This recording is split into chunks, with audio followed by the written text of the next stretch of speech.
राम और सुग्रीव की मित्रता। वसंत ऋतु होने से वन में तरह तरह के फूल खिल रहे थे। उन पर भौरे मंडरा रहे थे। आम पर कोयल कूकती थी, वन में मोर नाचते थे और सरोवरों में कमल खिले थे। सीता के न रहने पर राम को वन की यह शोभा बड़ा दुहक दे रही थी। अब वे ऋष्यमुख पर्वत की ओर बढ़े। ऋष्यमुख पर्वत पर से सुग्रीव ने देखा कि दो धनुर्धर वीर पर्वत की ओर चलते आ रहे हैं।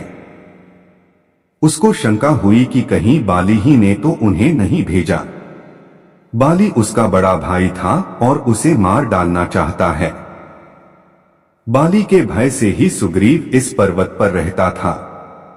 मतंग ऋषि के शाप के कारण वह ऋष्यमुख पर्वत पर नहीं आता था। सुग्रीव घबराया, फिर कुछ सोच समझकर उसने हनुमान से पता लगाने के लिए कहा। हनुमान की बुद्धि और उनके बल पर सुग्रीव को बड़ा भरोसा था। भेष बदलकर हनुमान राम लक्ष्मण के पास गए।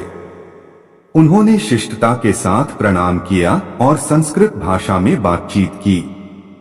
रामचंद्र जी से उन्होंने पूछा, आप इस वन में क्यों घूम रहे हैं? नर वेश में कोई देवता हैं या कहीं के राजकुमार हैं? अगर राजकुमार हैं तो मुनियों सा भेष क्यों बना रखा है?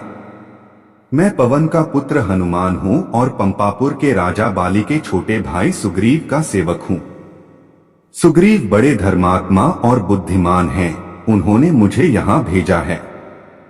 आपसे मिलकर उन्हें बड़ी प्रसन्नता होगी। राम ने हनुमान की बातें सुनकर समझ लिया कि वे बड़े अच्छे पंडित हैं। इनके मुंह से एक भी अशुद्ध या निरर्थक शब्द नहीं निकला। बोलते समय चेहरे पर कोई विकार नहीं दिखाई पड़ा।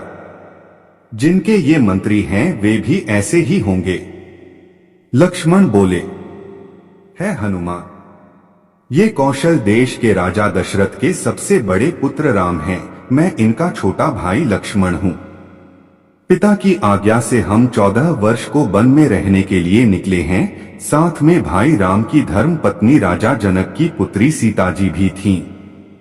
पंचवटी के आश्रम से कोई दुष्ट राक्षस उन्हें उठा ले गया है।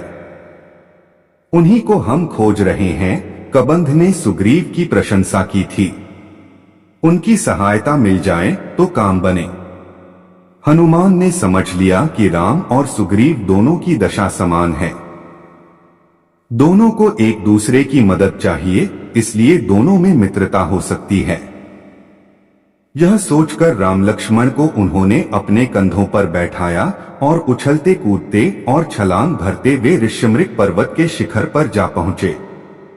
हनुमान ने सुग्रीव को राम का सारा हाल बताया और राम को सुग्रीव का। फिर आग को साक्षी करके दोनों की मित्रता कराई। राम ने कहा कि हम अग्निदेव के सामने प्रतिज्ञा करते हैं कि आज से तुम हमारे मित्र हुए। तुम्हारे सुख दुख को हम अपना सुख दुख मानेंगे। उपकार करना मित्र का लक्षण है और अपकार करना शत्रु का। सुग्रीव ने भी ऐसी ही शपथ ली। राम और सुग्रीव में बातें होने लगी।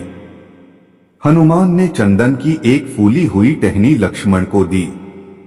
सुग्रीव ने सीता की खोज कराने का आश्वासन दिया और फिर सीता जी के गहनों की पोटली लाकर दिखाई। राम ने उन्हें तुरंत पहचान लिया। लक्ष्मण से भी उन्होंने पूछा।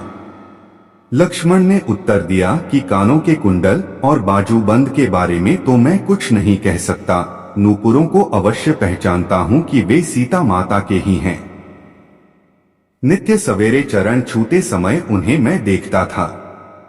विभ हनुमंत उभय दिशी की सब कथा सुनाई। प्रावक साखी देई करी जोरी प्रीति दृढ़ाड़। आभूषणों को देखकर राम शोक सागर में डूब गए। तब सुग्रीव ने उनको धीरज बंधाया और कहा कि मैं हर प्रकार से आपकी सहायता करूंगा। सीता जी अवश्य मिलेंगी। विपत्ति में सहायता देने वाला सच्चा मित्र होता है।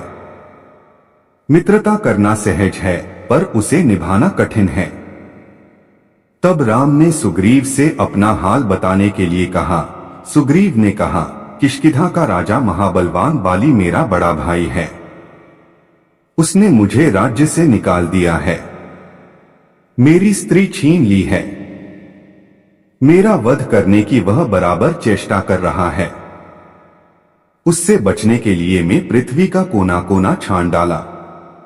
हनुमान, नल और नील मेरे सच्चे साथी हैं, घोर विपत्ति में भी इन्होंने मुझे नहीं छोड़ा। सुग्रीव की कहानी सुनकर श्री राम बोले कि मैं बाली को एक ही बाण से मार डालूंगा, तुमको अपनी यह स्त्री भी मिलेगी और राज्य भी मिलेगा। फिर भी सुग्रीव को भरोसा नहीं हुआ। वह बोला, हे रघुवीर, बाली महाबलशाली है। पर्वतों को उखाड़कर वह गेंद की तरह फेंक देता है, बड़े बड़े वृक्षों को एक ही धक्के से गिरा देता है। महाभीषण दुंदुभी राक्षस को उसने बात ही बात में मार डाला था। सामने खड़े 7 शाल के वृक्षों को बाली एक साथ झकझोर कर पत्ता पत्ता गिरा देता था। जो पुरुष एक ही बाण से सभी वृक्षों को काट देगा, वही बाली वध में समर्थ हो सकता है। राम ने एक दिव्य बाण द्वारा 7 शाल वृक्षों को काट गिराया। सुग्रीव चकित हो गया और हाथ जोड़कर बोला कि आपके हाथों बाली मारा जा सकता है, मुझे आपके बल पर भरोसा हो गया। राम ने कहा, अब देर मत करो, चलकर बाली को युद्ध के लिए ललकारो। मैं पेड़ों की आड़ में छिपकर तुम्हारा युद्ध देखूंगा और अवसर पाते ही बाली पर बाण छोड़ दूंगा।